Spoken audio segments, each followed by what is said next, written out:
Much of what we hear in the news is about the dark and scary world of online solicitation of minors by manipulative and cajoling adults. But in fact, a recent study published by the American Psychological Association asserts that adolescents' use of popular social networking sites, such as MySpace and Facebook, do not appear to increase their risk of being victimized by online predators. And among sexual offenses where teens have been targeted, only 5% of the offenders were pretending to be younger. Now, what this statistic is really saying is that for those youth who are misrepresenting themselves online, lying about their age to seem older, or seeking out the online friendship of adults on social networking sites, are putting themselves at a much greater risk than those youth who are using these technologies to enhance relationships with their peers. An important point to take away from this is that a young person is much more likely to be the target of cyberbullying and peer harassment than they are of online sexual predation. And that's busting a pretty big myth. So what is cyberbullying? There are a number of official definitions that you can find on the web. Drs. Samir Hinduja and Justin Patchen of the website cyberbullying.us define cyberbullying as willful and repeated harm inflicted through the use of computers, cell phones, and other electronic devices. Perry Aftab of WiredSafety.com takes that definition one step further to point out that cyberbullying occurs between children, preteens, and teens.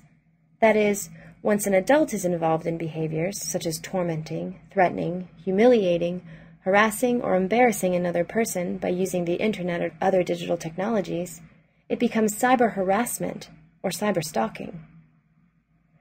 Common cyberbullying behaviors can include sending harassing, threatening messages via email, instant message, text message, or in a blog, forum, or chat room. It includes photoshopping an image and distributing it online, or spreading rumors on a social networking site, for example, a bulletin on MySpace.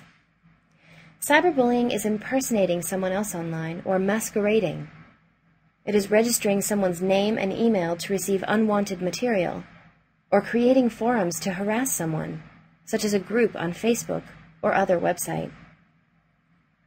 The Centers for Disease Control have begun to use the term electronic aggression to refer to all forms of aggression through any type of media. The main difference between cyberbullying and electronic aggression is one key word: repeated. In the 1970s, Dan Olveus began research that jump-started the field of bullying research. It was Olveus who declared the three main components to define a bullying incident: intent to harm, an imbalance of power between those involved, and repeated targeting. The CDC is asserting that the term electronic aggression encompasses even a one-time harassment, spread rumor, or posted picture. If we are to remain faithful to the original definition of bullying, then we would have to acknowledge cyberbullying can only be called such if it happens more than once. Drs. Hinduja and Patchen argue that cyberbullying, by its very nature, is a repeated act, even if a message is only sent once. How so? Unlike a physical altercation or even a verbal threat that may happen in isolation, an electronic message posted in a public forum can be viewed repeatedly by others. It can be copied, pasted, forwarded, archived, printed out, enlarged, you name it. Whether you call it cyberbullying or electronic aggression, there is one thing that is indisputable about these behaviors: they hurt. And for the 34% of youth who are experiencing them firsthand, they can be life-altering and even life-threatening. What kind of impact is cyberbullying having on our youth, or our society as a whole? In November 2007, the CDC declared electronic aggression a public health issue. But is it really that harmful? Well, anyone who has children or works with youth will say yes. What we hear on the news are stories of young people who have gone to extreme lengths online in the midst of loneliness and depression. We know that suicide happens, and one of the biggest legal cases to date regarding cyberbullying involves Megan Meyer, a 14-year-old girl who took her own life after being charmed, then rejected, by someone who she thought was a 15-year-old boy, but in fact was the misguided mother of a friend in the neighborhood and her teenage conspirator. As a result of the tragic circumstances surrounding Megan's death, and the deaths of so many other young people, the initial response to addressing cyberbullying has not surprisingly been emotional, and rightly so. For educators, parents, and policymakers who impact the lives of youth, keeping them safe from harm is the #1 priority. And keeping youth safe online from harassment and bullying has been met with denial, fear, or condemnation of technology. But cyberbullying has also been met with acceptance and a sense that it's normal youth behavior in today's culture, as evidenced by this poster on the NewYorkTimes.com blog. Megan's story and the stories of too many other young people who have been driven to bully-side ring the loudest in our ears when we think of cyberbullying. But researchers are looking deeper at the impact of cyberbullying on youth, beyond the sensational. First, let's take a look at the targets of cyberbullying. A 2008 study by Hinduja and Pachin found that a majority of youth who have been online targets say that their experiences affect them at home, at school, and with friends, making them feel angry, frustrated, and sad. And those who experience online aggression at the hands of an anonymous bully face even deeper feelings of fear, mistrust, and paranoia. But what about the cyberbullies? According to a 2004 study by researchers Ibarra and Mitchell, perpetrators of cyberbullying are more likely than those not involved in cyberbullying to be a target themselves.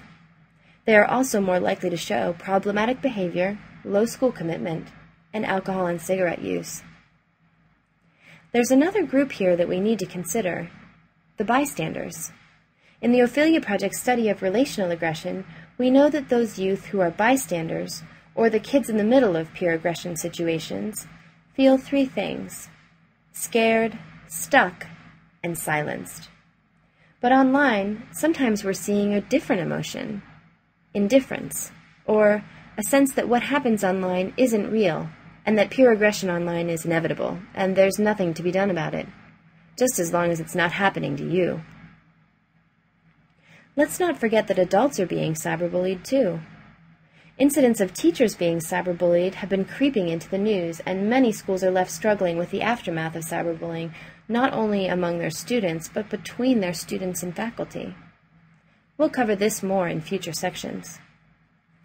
But to close out this section, I want to make one thing clear. Whether online or off, peer aggression can have a significant impact on the social and emotional health of youth. It can take the form of stress, internalized negative emotions, physical symptoms, and unhealthy coping strategies. Or it can show up as acting out behaviors and physical aggression.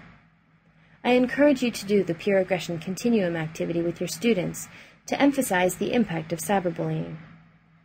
That online aggression, even in its most seemingly harmless forms, can have devastating consequences. And I wouldn't want to end this introduction to cyberbullying without hearing a real example from an adolescent. We're going to hear from Amelia, and in later sections, we'll dissect her story a little bit more. But for now, try to get a sense about how Amelia is feeling and what she might be thinking. Hi, my name is Amelia, and I am 13 years old, and my story has to do with my boyfriend.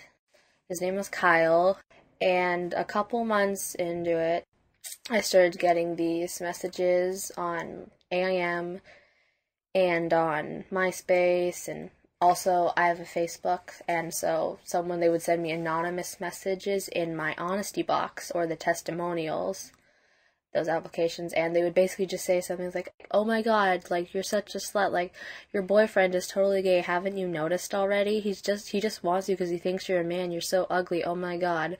It was just all this horrible stuff spread on the internet, and I'm pretty sure that he spread all these other rumors about me, how I cheated on him, and how, oh yeah, I had sex with him, and I had sex with all these other guys, and I was drinking, and people would confront me about this, like online or in person or sometimes over the phone and stuff, and they say, "Oh my god, is it true?" I just assumed that those rumors weren't true because he told me. I broke up with him in, I think, May it was. A couple of days ago, I had another message on testimonials about how he was cheating on me with all these girls while we were dating, and how he even cheated on me with one of my best friends, how she's a slut just like me, and all this really terrible stuff. So I can just now look back and realize how much of a mistake that was, and how the internet can really screw with you. Make sure to explore the resources in this section to read full-text articles referenced here. And don't forget to download the self-reflection activity for this section, and the peer aggression continuum activity. In our next section, we'll discuss the culture of Web 2.0 and social media.